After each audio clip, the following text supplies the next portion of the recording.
Welcome to TYT Sports, everybody. Jason and Francis here with you. Our first story today is going to be in regards to the Oklahoma City Thunder and the Los Angeles Clippers. And we're going to be talking about which team has a better chance at making a Darkhorse playoff run. And you might be saying to me, Francis, Darkhorse playoff run?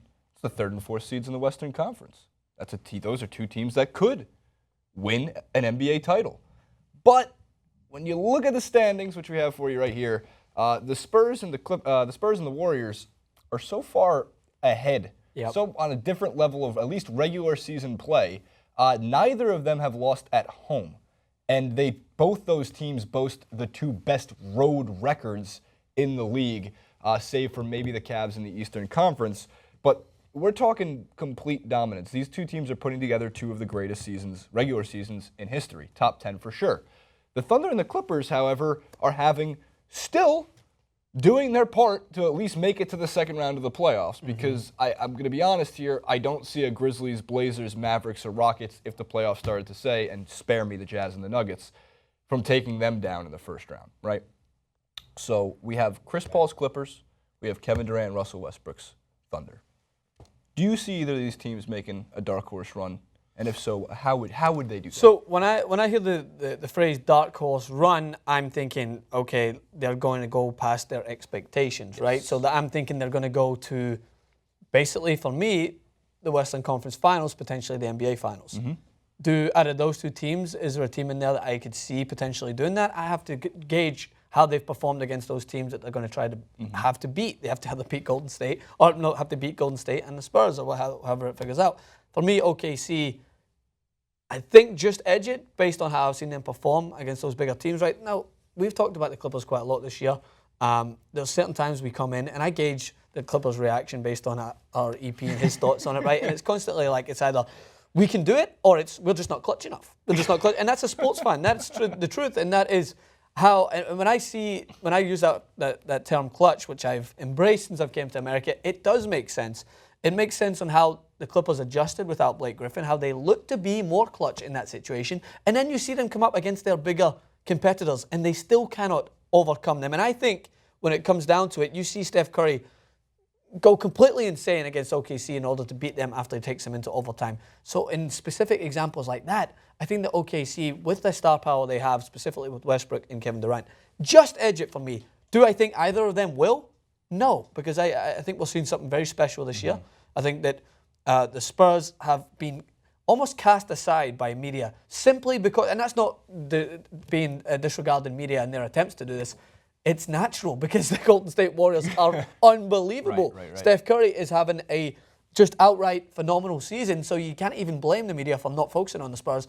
But the Spurs are the team that I expect to face Golden State, and I expect, if there was to be an upset, it would be the Spurs. But I think that if whatever team could go to that stage, I think OKC for me. You're becoming like the Chauncey Billups of the basketball panel. It could. I mean, it could be. And then I could. Well, so I say that because, one, I think you have actually a similar view as Chauncey Billups does when you watch his analysis, and Chauncey Billups is also the best dressed NBA I love analyst Chauncey Billups on TV. Easily. Also one of my favorite players when he played in the league. Played for the Knicks for half a season. But you make some really good points. First point I'm going to touch on is that clutch factor. Skip Bayless, who I regularly don't like giving credit to, deserves some credit for this tweet, which probably was sandwiched between two other tweets. But OKC's biggest problem is Westbrook, he says. He's the point guard, but leads NBA in fourth quarter turnovers. He's 3 of 22 on clutch time threes. He's meaning really threes under 2 minutes of regulation with the game within 5 points. And 2 of 18 in fourth overtime shots versus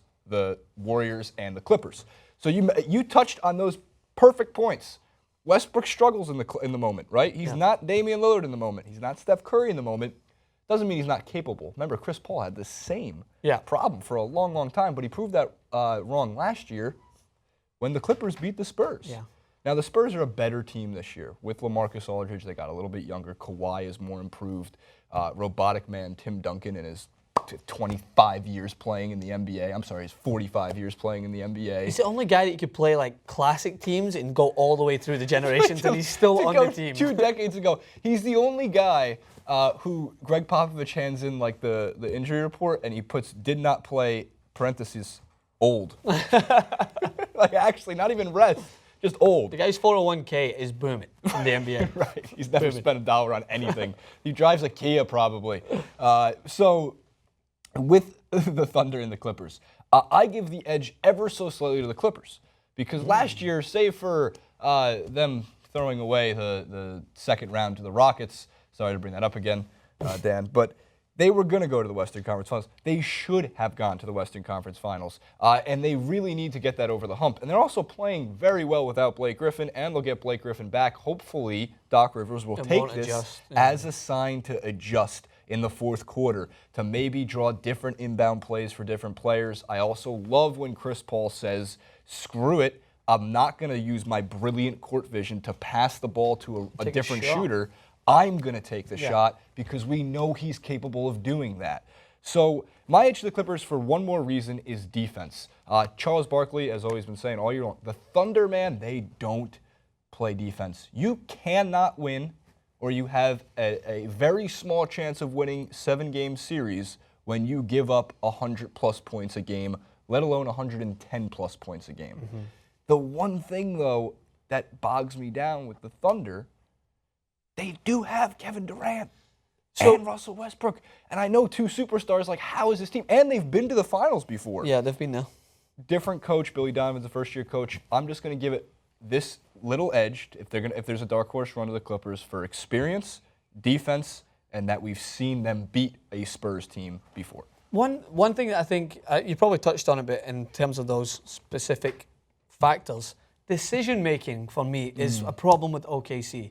Decision-making, not to give the ball to Russell Westbrook in the final seconds to try and tie up the game. It's decision-making to give it to him, knowing full well that he would rather take a 3 sometimes than drive to the hoop and lay up a 2 to even the game. And that's what makes and breaks Russell Westbrook, because when he does do it in regular moments in the game, you're like, wow, this guy's phenomenal. What frustrates me, if I was an OKC fan, and I've watched him enough to be confident in saying that Russell Westbrook frustrates me, obviously with his turnovers, but at times he's the best at driving to the hoop for his size and stature than anyone in the league. And sometimes I want him to do it more so than anything else. But at times when you need OKC to be clutch, I'll see Kevin Durant being not as much an open part of the court, but they'll give it to Russell Westbrook.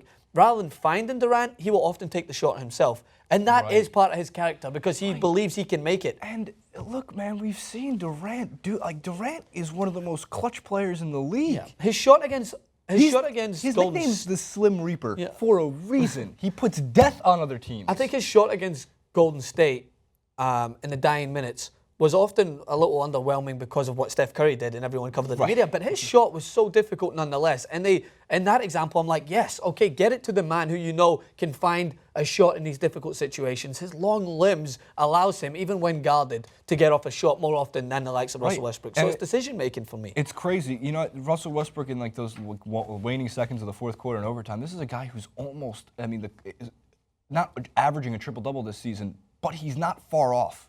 I mean, here's a guy who is, in his first quarter numbers, he assists the ball so well. He averages close to, I did the numbers for January and February. He was averaging close to 5 assists in the first quarter. Yeah. Helps when you got someone like KD finishing those shots for you, and offensive powers like Enes Kanter and Serge Ibaka, who can shoot the ball as well.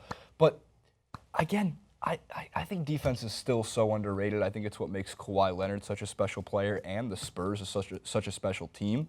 But that's why I just have to go back and trust Chris Paul. I really want, it wasn't for the Warriors chasing history, because I am rooting for the Warriors to chase history. I want Chris Paul to get to the finals. He's another guy that we talked about in previous clips. You just want to see this guy play in the finals. Calvin Johnson. He's a Calvin Johnson in the NBA. He's deserving. He's one of the smartest players in the league, both on and off the court. And his game is just so magnetizing to watch. He slows down time. I've never seen a player do that, like him at least. So I slightly edge with the Clips. Francis, you slightly edge with the Thunder, but we're both wrong because the Warriors and the Spurs will be playing in the Western Conference Finals. True.